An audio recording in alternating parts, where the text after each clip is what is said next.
Hi, I'm Zena of Zena's Gypsy Tea. Today we're at a zoo restaurant in Ojai, California, and we are teaching you how to make the best tea lattes on the planet, as well as tea martinis. You can do this with any of our chais, the caramel, the hazelnut, the vanilla, any of them. But let's start with the coconut.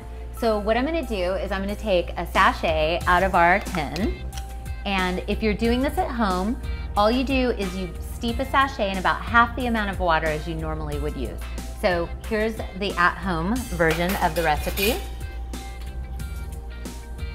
So if you're gonna use an 8-ounce glass, only fill it up halfway. So I'm gonna let this steep while we're pulling the tea through the espresso basket. So our sachets are round, they're made out of hemp. Totally biodegradable, you can throw them into the garden after you're done with them. What I'm gonna do is I'm gonna put it in the espresso basket.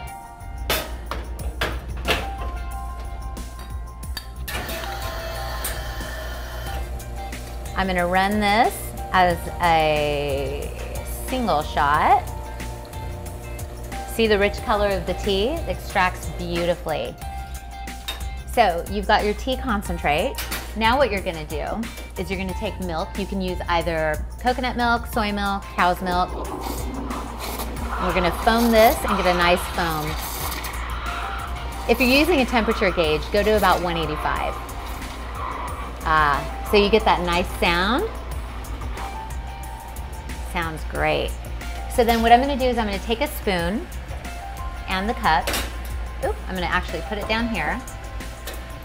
And I'm going to pour this off. You hold your foam back and then put it on top.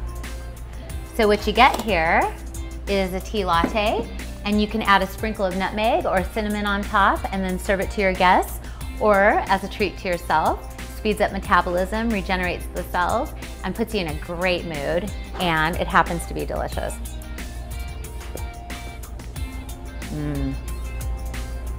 It's like a vacation in a cup. Okay, so we're here about to make a gypsy tea martini. We have been making these since the beginning of the company. They're super fun at parties. They're great at afternoon tea. We call it high tea afternoon parties. But what's great about this is that you get a tea-infused vodka and you can create magic with it.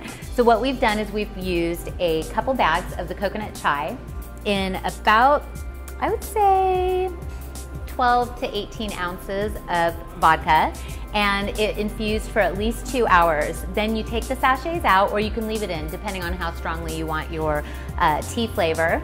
And then what we're gonna do is we're gonna count to 4,000. We're gonna do 1 1,000, 2 1,000, 3 1,000, 4 1,000. Then what we're gonna do is we're gonna use a little Kahlua, and we're gonna count to 1 1,000. 1 1,000. Then we're gonna take a Godiva white chocolate liqueur. You could do a dark chocolate liqueur, or you could even use Frangelico. And you're gonna say 1 1,000. Okay. And then what we're gonna do is we're gonna shake this up.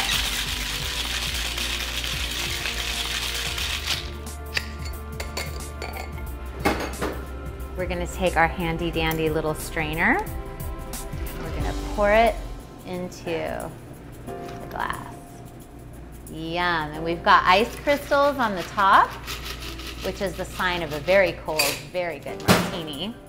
And what I'm gonna do is I'm gonna take a little coconut chai loose leaf tea, and I'm gonna sprinkle it very lightly along the top to give it just that added flavor. And now I'm gonna have to taste it. Incredible. Coconut chai gypsy tea martini. You can do it with the hazelnut, the vanilla, the caramel, the chocolate, and the firelight. This would be something where you would only have 1 or 2 and then cut yourself off. Amazing.